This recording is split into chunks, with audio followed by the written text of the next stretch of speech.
రావాలి. ఇలాంటి మటర్లు ఇలాంటి చిన్నపిల్లలు చేస్తే మైనర్లు కదా అని వదిలేయడం కాకుండా ఇలాంటి చేసిన వాళ్ళకి ఇంకా ఇలాంటిది ఉంటుంది అని భయపడాలి లోకం.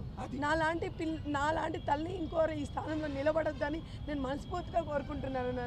అది రావాలి, ఖచ్చితంగా రావాలి. అదే న్యాయం కోరేది కూడా నేను అదే. నా పిల్లని ఎలాగో తీసుకురాలేరు, ఎవ్వరు తీసుకురాలేరు, నేనైనా తీసుకొచ్చుకోలేను. అలాంటిది అసలు అంత ఘోరంగా చంపారంటే మీరే ఆలోచించండి. ఇలాంటివి వదిలేస్తే ఇంకెన్ని జరుగుతాయి?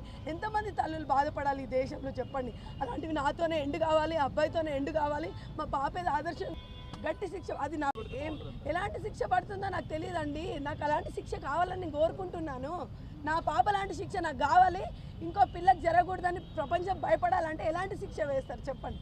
నేను అదే కోరుకుంటున్నాను. ప్రపంచం భయపడాలి, ఇలాంటి చేయాలంటే ఇంకో పిల్లోడు భయపడాలి.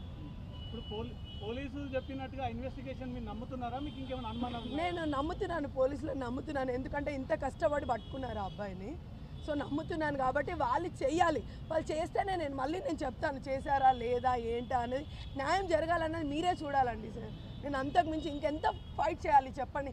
నా పాపను పొడగొట్టుకొని నేను ఏడ్చుకుంటా, బాధపడుకుంటా.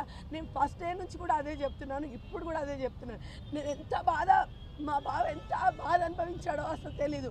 రూపాయి కూడబెట్టి నా పిల్లని అంత పెద్ద చేసుకొని నేను ఎందుకు మందికి బలించాలి చెప్పండి? ఎందుకోసం బలించాలి? అంత కష్టం అంతా వృధా అయిపోయింది సార్. నా బాధ అంతా అదే. తెల్లని దాకా కష్టపడ్డాడు, తెల్లని దాకా రూపాయి నా కోసం, నా పిల్లల కోసం అంత కష్టపడిన ఆయనకి ఈరోజు ఎంత కడుపుకోతుందంటే నాకంటే ఎక్కువ కడుపుకోతుంది మా ఆయనకి. ఎందుకు తల్లిదండ్రులు బాధపడాలి చెప్పండి? ఎవడో చేసిన దానికోసమో ఎందుకు బాధపడాలి? మీరు చెప్తున్నారు, సార్స్ కూడా చెప్తున్నారు బ్యాట్ కోసం ఎలా జరుగుతుంది సార్. ఓకే, బ్యాట్ కోసం జరుగుతుంది. ఆ మర్డర్ రాసుకోవడం ఏంటి? ఎందుకు చేయాలి? ఆ పిల్లల ఆలోచనలు ఎందుకు వస్తున్నాయి? అట్లా ఆలోచనలు ఇంకెన్ని రోజులు వస్తాయి? అలాంటి ఆలోచనలు వచ్చిన వాళ్ళకి ఇలాంటి శిక్షలే పడతాయి అలా చేస్తే అని ఖచ్చితంగా కావాలి సార్, కావాలి. అసలు మా ఆయన కష్టం నేను చెప్పుకుంటే పోయేది కాదు. అది అసలు మమ్మల్ని ఎవరు ఏం చెయ్యలేరు. అలాంటి మూవీస్, వెబ్ సిరీస్ చేయాలి.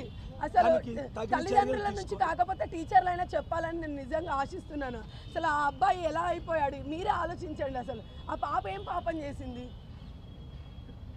నేను అదే కోరుకుంటున్నాను. నా పాప ఒక దేశానికి బలైపోయిందేమో అని అనుకుంటాను నేను. నిజంగా చట్టం తెస్తే మాత్రం నేను అంతే అనుకుంటాను సార్. న్యాయం జరిగితే నేను అంతే అనుకుంటాను. లేదంటే ఇంకా నేను ఈ దేశాన్ని నమ్మడం కాదు కదా, అసలు నేను ఎవరైనా నమ్మలేను. నా పిల్లోడిని కూడా నేను ఎట్లా పెంచాలో అట్లా పెంచుకోగలుగుతాను. కొంచెం అట్లా ముందుకు వచ్చి పోలీసులు ఇప్పటివరకు జరిపిన దర్యాప్తులో అన్ని నమ్మసక్యంగానే ఉన్నాయా? ఇంకేమైనా అనుమానాలు ఉన్నాయా? అన్ని నమ్మసక్యంగానే